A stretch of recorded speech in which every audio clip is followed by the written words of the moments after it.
ইসরায়েলের সবচেয়ে বড় পৃষ্ঠপোষক যুক্তরাষ্ট্র যদি মুখ ফিরিয়ে নেয় নেতানিয়াহু প্রশাসনের উপর, তাহলে কি হবে দেশটির? দিন দিন কূটনৈতিক মঞ্চে একঘরে হতে থাকা ইসরায়েলের জন্য এর চেয়ে বড় দুঃসংবাদ আর কি হতে পারে? সম্প্রতি লেবানন প্রসঙ্গে ইসরায়েলের জাতীয় নিরাপত্তা মন্ত্রী ইতামার বেন গাভিরের একটি বিতর্কিত মন্তব্যের তীব্র সমালোচনা করেছেন মার্কিন সিনেটর বার্নি স্যান্ডার্স।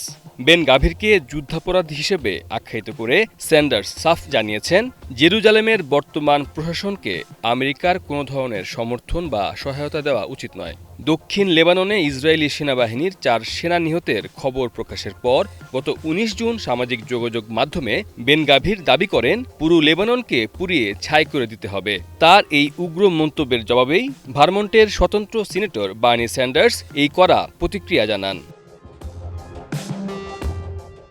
এক বিবৃতিতে স্যান্ডার্স বলেন, কোনো বড় রাষ্ট্রের একজন স্বাভাবিক ক্যাবিনেট সদস্যের কাছ থেকে এ ধরনের বক্তব্য আসতে পারে না। ইসরায়েলি জাতীয় নিরাপত্তা মন্ত্রী বেন গাভিরের এই মন্তব্যটি মূলত একজন যুদ্ধাপরাধীর বক্তব্য।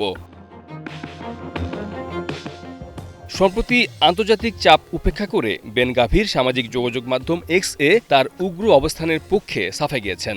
তিনি লিখেছেন, আমেরিকানদের প্রতি পূর্ণ সম্মান রেখেই বলছি, ইসরায়েলকে পুরো বিশ্বের কাছে এটি স্পষ্ট করতে হবে যে আমাদের সন্তানদের রক্ত এবং নাগরিকদের নিরাপত্তা কোনো ফেলনা জিনিস নয়। একই সঙ্গে তিনি তার আগের অবস্থানের পুনরাবৃত্তি করে বলেন, পুরো লেবাননকে অবশ্যই পুড়তে হবে।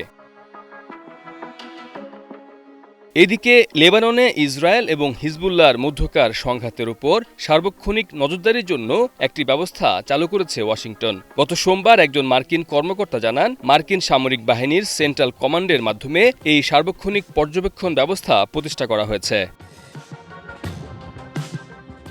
লেবাননের সরকারি কর্মকর্তাদের দেওয়া তথ্য অনুযায়ী গত 2 মাস থেকে শুরু হওয়া ইসরায়েলের সামরিক অভিযানে দেশটিতে এ পর্যন্ত 4,000-এর বেশি মানুষ নিহত এবং 12,000-এরও বেশি মানুষ আহত হয়েছেন। এছাড়া যুদ্ধের কারণে বাস্তুচ্যুত হয়েছেন 10 লাখেরও বেশি বাসিন্দা।